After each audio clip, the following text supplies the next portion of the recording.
Mikwano gyange abalungi mbalamusizaako mwena mbanirizaako bonna obusinzire okundaba. Amanya nga bulijjo Alex Masaba, CEO Masaba and Sons General Enterprises. Tusangibwa wali e Nakasero ku kizimbe ekiyitibwa Energy Center, ebikwatagana n'amasannyalaze oba otuuse. Ebikwatagana n'okuzimba tusangibwa Natet opposite Toto Masaba Enterprises, tusangibwa awo. Then ebikwatagana n'amataka tusangibwa Kawempe Plaza kumpi ne Benzina.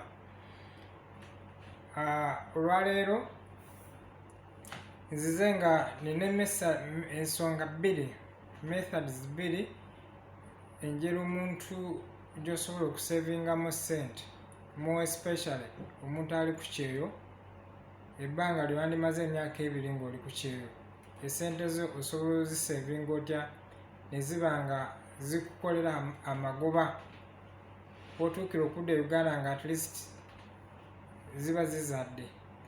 Naawe atali ku kyeyo, eno enkola nnungi, eba long term investment naye nga ekuyamba okwetegekera katugeze future oba ebbanga lyewandyagadde okusinziira ku system nga bwetambula. So enkola eno, enkola ziri za mirundi ebiri. Enkola esooka eyitibwa treasury bills. Treasury bills eno eri under, it is introduced by Bank of Uganda. Bank of Uganda ye yaleeta ezo saving system, ezo methods ezo, nti gwe banka gy'oterekamu, nze banka gyenterekamu, katugeze Centenary, DFCU, ene banka, buli banka erina kye tuyita treasury bills account. Nti osobola ogendayo n'obagamba nja kugula account ya treasury bill, then bagenda kuba bakusomesa zikola zitya. Naye kati nze wano kankuweeko rough picture, brief, nti treasury bills kitegeeza ogenda okutereka ssente okuva ku bbanga lya mwezi gumu up to mwaka gumu, a period of 1 year. Naye nga yo banka ya erina limit nga olina okutereka at least emyezi 3, emyezi 6 oba omwaka. Ezo ze tuyita treasury bills. Enkola ya treasury bills oli wa ddembe okutandika n'emitwalo 10 oba emitwalo 2 oba emitwalo 3 oba kakadde, kisinziira ku kapasite yo, obusobozi bwo. Nti ogenda n'ogulawo account yo ya treasury bills n'ogamba nze njagala kuteekayo emitwalo 5 gabeere ku account. Emitwalo 5 njagala gaterekayo emyezi 5. Then buli mwezi ngenda kuba nga ntereka emitwalo 5 oba emitwalo 10 okutopinga ku ziri 5 eziriyo. So emyezi 5 egyo eginagwerayo, kitegeeza obanga buli mwezi obadde otereka emitwalo 10 gy'emitwalo 5, then ogaateko na gana 5 gwewateekayo nga deposit oba nga opening account, kabeere kakadde. Then bank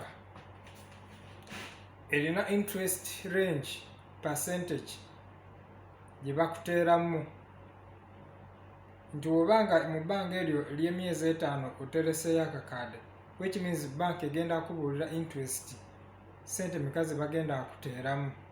Naye mostly eri 15%, mostly eri 15%.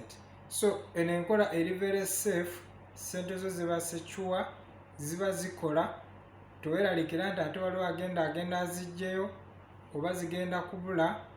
Gwe kasita ogenda neweregisteringa n'ogulawo, kati katugeze olina essimu n'ogula n'owandiikayo essimu yo, n'oba oli bweru n'osindikira omuntu sente Uganda n'ogamba nteera ku akawunti eno sente zange, oba odipositinga eri ng'eno ofuna message.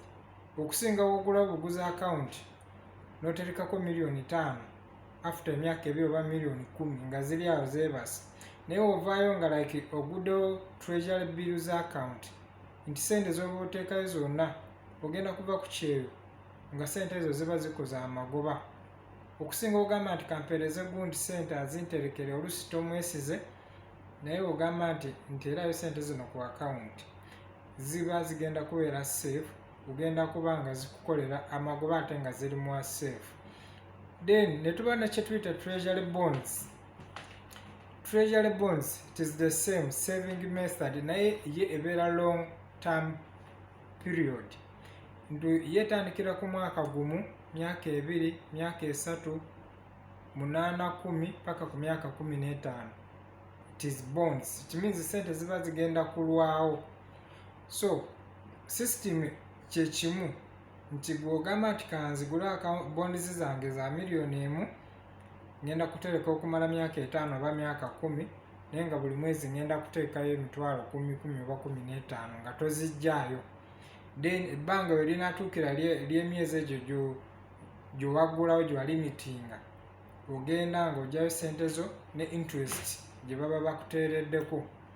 So baganda bange mwena mbakubiriza, mostly omuntu ng'oli ku kyeyo woddayo e Uganda kiba kirungi n'ogulawo zino bonds. Zinungi because me I'm using them. Nungi, ziri so convenient, ziri safe, secure. Teziriko kweralikira nti ate mpeereza sente muganda wange, maama wange mugambe kola kino, kiba kikuyambako. Naamwe abasindika sente mu bitundutundu n'otandika project, buli sente bakakwasawo $2,000,000 n'otandika nsindika biki, kiba kirungi okugulawo bonds oba bills. Sente zo ogenda kuddayo nga zikoze interest, zigenda kuba nga zikuyambako okukola ekintu ekirungi.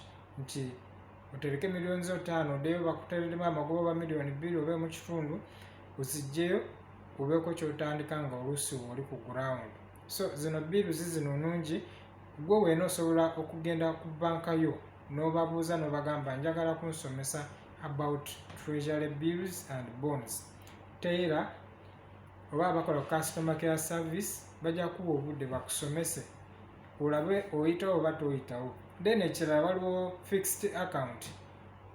Fixed account ndowooza ze zaasookawo kuba Eda Centenary yali egamba emyaka 2 like nga sente zo ziri fixed, still nazo baba bateekamu interest. So banking system zirina systems ennungi omuntu w'osobola okutereka sente, ate nga bank ebeera under government, sente zo tezisobola kubula. So ezo ze methods 2 ze mbadde njagala ubeere nazo aware. In case oyinza ogamba nti kanzire Uganda, aba oli Uganda n'ogamba kantandika okwetegekerayo mu myaka 2, nina ekirooto kya kukola kino na kino, kijja kuba kituyambako okukipinga sente zo nga ziri safe. Bamikwano nsaba ogwe weena angoberera osharingako message eno ne mukwano gwo, naye ayongere okuyiga. Tulina videos nyingi ku YouTube yange ya Alex Masaba. Wakuba nti obuzibu tunako accounts 2, naye account erimu active yeneriko videos enyingi, ziri over 18 videos ku YouTube. So kindly gendayo subscribing, osharingeko ne munno video eno, osanga anabako kyayigamu. Tulina videos nyingi eziyigiriza about business, okuzimba, properties, knowledge esobola okubaako kyekyusa mindset yo, esobola okubaako kyekwongerako. Genda ku YouTube, searching Alex Masaba, subscribe, share with a friend, you can comment anything you feel like. Then Facebook, you can find me at Alex Masaba. My DP pic tuliko abantu 2 in company uniform. So yebadde tips za leero about savings, eri very convenient ng'omuntu yenna esobola okuyamba ogwandaba nange ngikozesa nti eri secure and eri safe. Mbagala nnyo, Mukama abakuume.